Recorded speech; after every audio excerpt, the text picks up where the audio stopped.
Olá, companheiros, que Jesus possa nos abençoar, nos trazer força, coragem, ânimo, e Deus possa abençoar os nossos melhores propósitos e melhoria individual.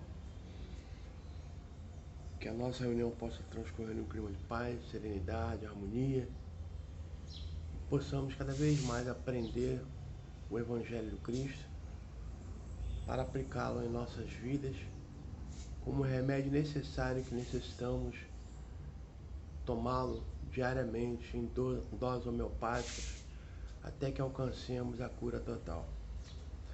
Nós vamos falar do capítulo 17, sede perfeito como perfeito é o vosso Pai Celestial. Nós vamos falar especificamente da parábola do semeador, que está narrada em Mateus capítulo 13, versículos 1 a 9.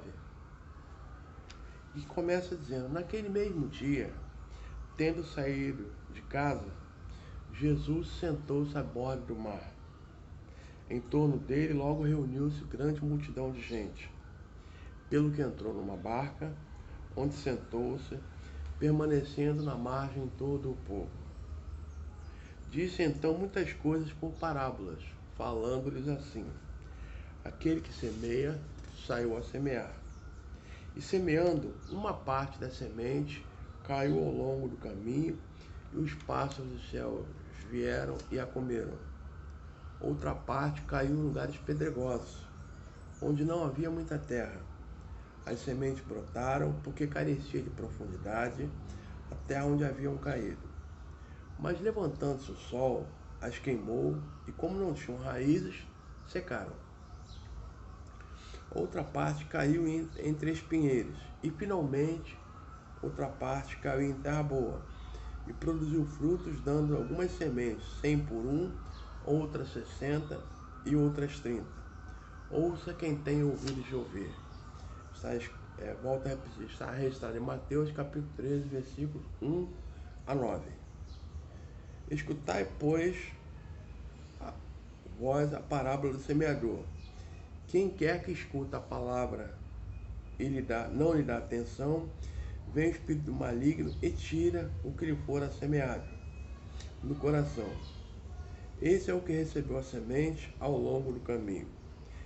Essa parte que nós iniciamos a leitura agora, que está em Mateus capítulo 13, versículo 18 a 23, é o desenvolvimento da parábola que Jesus menciona à frente, da passagem que Jesus conta à frente do semeador. Então ele começa a desdobrar quem serão os personagens e os objetos de estudo dessa parábola. Ele começa pontuando que aquele que escuta a palavra e não lhe dá atenção, vem o espírito maligno e tira o que lhe for semeado no coração. Esse é o que recebeu a semente ao longo do caminho. Então, aquele que recebe a semente ao longo do caminho, que passa e ouve a palavra de Deus e não lhe dá muita atenção e segue em frente, né? Aquela palavra nenhuma significação maior tem para ele, né? E ela, do mesmo jeito que ela entrou, ela retorna sem causar a ele nenhum impacto ou reflexão maior. Aquele que recebe em meio às pedras é o que escuta a palavra, que recebe com alegria no primeiro momento. Vejam bem, essa passagem evangélica que coloca aqui, Jesus, quando ele fala por parábola, ele conta uma história, basicamente, que a princípio, ao olhar muito rapidamente, sem maior exame, a gente acha que é alguma história que não tem nenhuma significação ou nenhuma implicação conosco, não nos fala mais de perto. Mas quando a gente vai se situando dentro da parábola, nós como personagem, e Jesus contando a história, nós nos inserindo nessa história, nós vamos percebendo que nós somos personagens participantes da história em que Jesus contava. Ele dá o exemplo daquele que recebe a semente ao longo do caminho, somos nós que ouvimos a palavra de Deus, mas não damos muita atenção. No segundo momento ele fala daquele que recebe em meio às pedras, né? Que no momento a palavra de Deus causa bastante alegria. No primeiro momento, com alegria no primeiro momento, mas não tendo nele raízes, dura apenas algum tempo. Então ele já coloca uma condição para nós, que aquele que ouve a palavra de Deus, as suas palavras têm que criar raízes. Então já dá um primeiro momento, um primeiro passo para que a gente possa fazer bom proveito dessa palavra. É ouvir e arraigá-la em nós, criar raiz em nós. Mas não tendo nele raiz, dura apenas algum tempo. Em sobrevindo revés e perseguições por causa da palavra, tira ele daí motivo de escândalo e de queda. Aquele que recebe a semente entre os espinheiros é o que ouve a palavra, mas em quem logo os cuidados desse século e a ilusão das riquezas abafam aquela palavra e a tornam infrutífera. Então, mais uma condição, Jesus fala que a palavra de Deus deve criar em nós raízes e deve frutificar, né? Aquele, porém, que recebe a semente em boa terra é o que escuta a palavra, que ele presta atenção.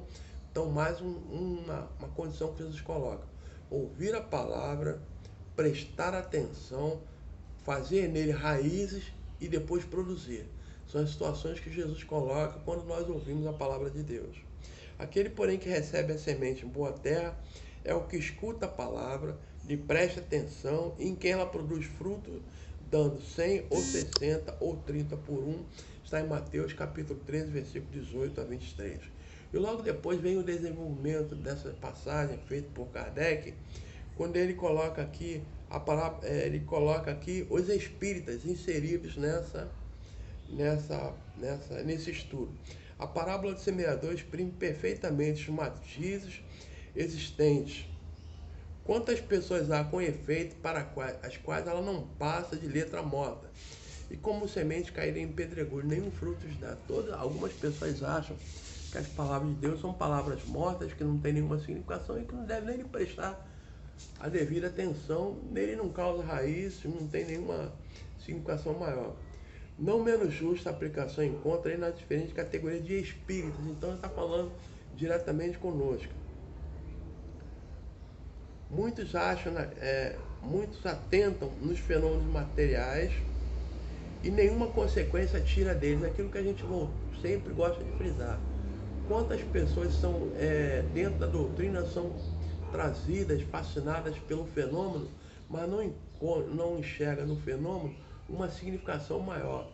E todo o arcabouço da doutrina, ou melhor, todo o conjunto da doutrina é voltada sempre para a transformação moral. Sempre. E os fenômenos mediúnicos não são diferentes.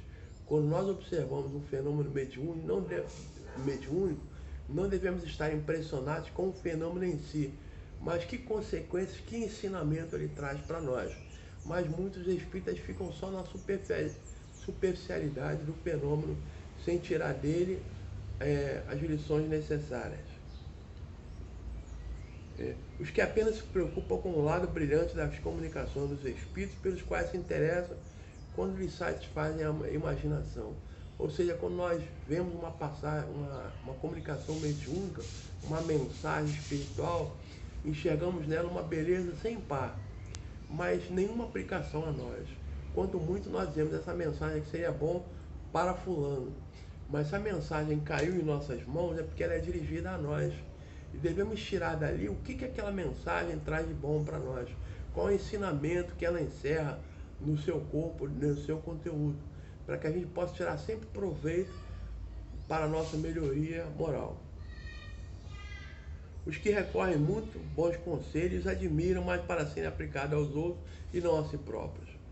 Então, Kardec conclui dizendo: aqueles finalmente para os quais essa instrução são como a semente que cai em boa terra.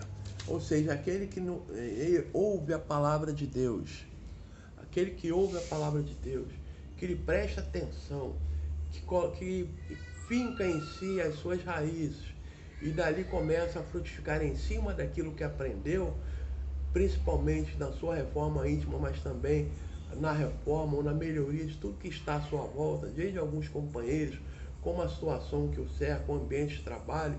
Tudo isso quer dizer que a palavra de Deus encontrou em nós o eco necessário quando nós abraçamos as palavras de Deus e não nos deixamos abater ou ser aniquilados pelos reveses da vida, mas os enfrentamos de cabeça e peito erguidos porque sabemos que tudo na nossa vida são fases que precisamos passar, são etapas que precisamos alcançar, vencê-las com muita garra, com muita disposição e sabendo, conforme aconselha Emmanuel, né? Aconselhou Emmanuel a Chico Xavier, e nós tiramos disso também, devemos tirar também desse ensinamento, tudo passa, tanto o que é agradável quanto o que não é agradável. Então que a gente possa sempre conviver, fazer, nos encaixando, melhor dizendo, na parábola do semeador, como aquele que ouviu a palavra de Deus, deu atenção, enraizou dentro de si e a partir daí começou a frutificar, dando frutos 60, 100, 60 ou 30 por um, na medida que nós consigamos produzir, na medida do nosso alcance espiritual. Aquilo que já podemos produzir será contado muito bom, por quando for produzido com coração e com máxima dedicação. Obrigado a todos.